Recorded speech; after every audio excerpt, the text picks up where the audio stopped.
Hello. Thought I would give you guys a goat update.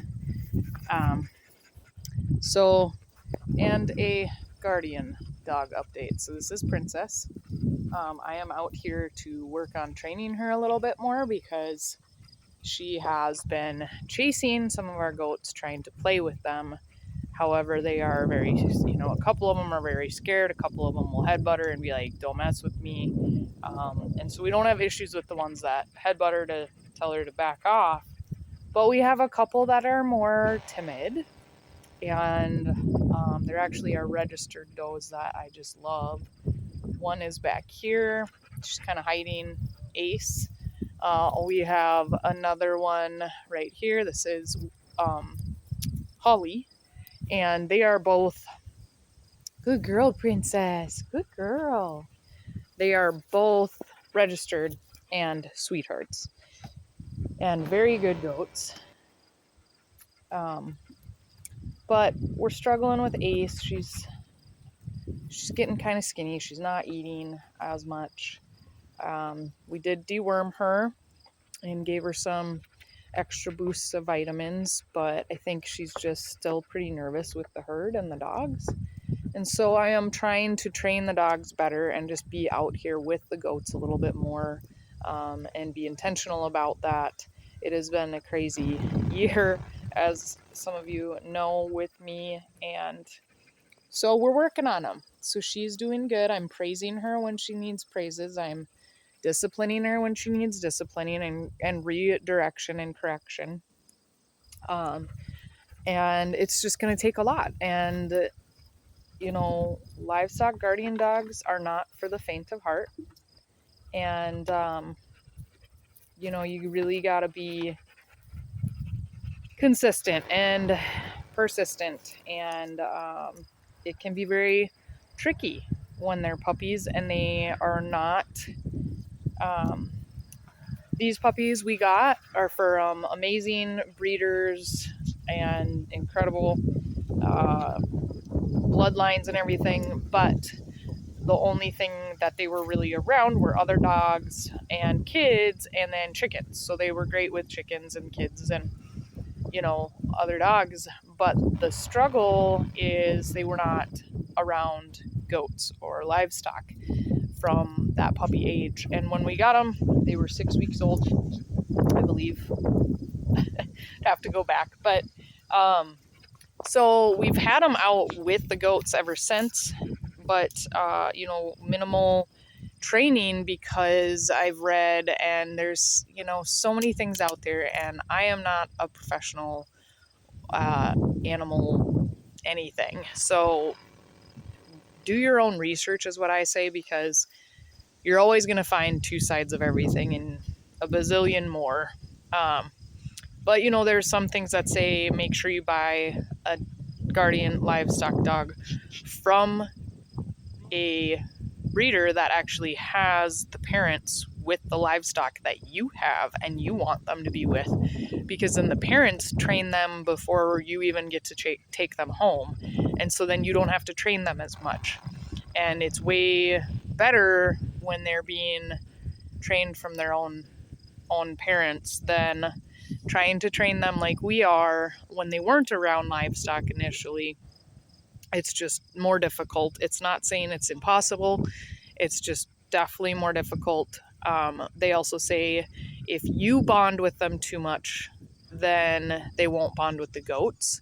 So you have to be careful with that, because you want them to bond with the goats. But then there's another whole thing saying, you want them to bond with you so they listen. And but then if you have them bond with you, it's just 6 on one, half dozen on the other, right?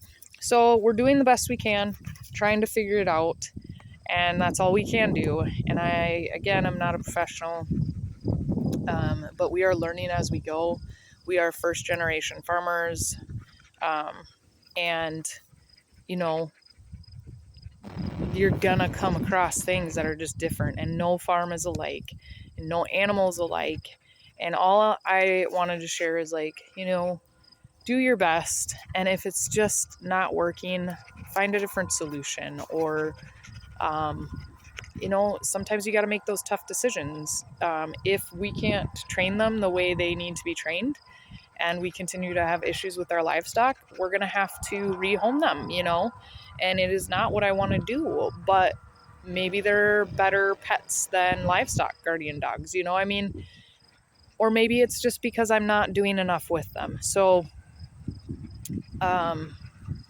you can listen to all the people out there. We can all judge each other, and it's tough because nobody sees everything we do, and nobody knows our animals like we do, and it's still tricky. So all that to say, if you want a homestead, I say go for it. Just know, and especially if you're a first generation homesteader or a first generation farmer, go for it. Just know you're going to have obstacles. It's going to be hard. It's not easy. Sometimes all you see is the hard stuff. No, you do not need to bite my hand. Here's the stick. Yeah, you don't want this stick? Okay, well, chew on the stick. So sometimes, you just have to change what you do, how you do it, but don't give up. If it's your dream, go for it. And you might get accusations or people supporting you, and you might get people saying you shouldn't be doing this. But if it feels right in your heart and you believe in yourself, and this is something you want to do, then do it. But just know it's going to be work, especially because you're learning as you go. You want to say hi to the camera. Okay, sit. Princess. No. Off. Sit. Good girl. It's very consistent. You have to be consistent. You have to be stern. They figure it out eventually. They're smart. They want to please. They want to be good guardian dogs. They want to be good dogs. They want to love you. No biting or licking me. Thank you. But if you're consistent, they will figure it out. They want to please. So anyway, I just wanted to share that with you. Don't give up. You can do it. It's going to be hard, but it is so worth it. And it's so fun when you push through and see all the amazing things that can happen. Anyway, that was a lot, but I hope you guys have a great day. I hope you continue to follow us along our journey as we learn and grow together and as a farm, and see where it takes us. We have no idea. We just take it one day at a time, one step at a time, and one good girl lesson at a time. Say bye. Yeah.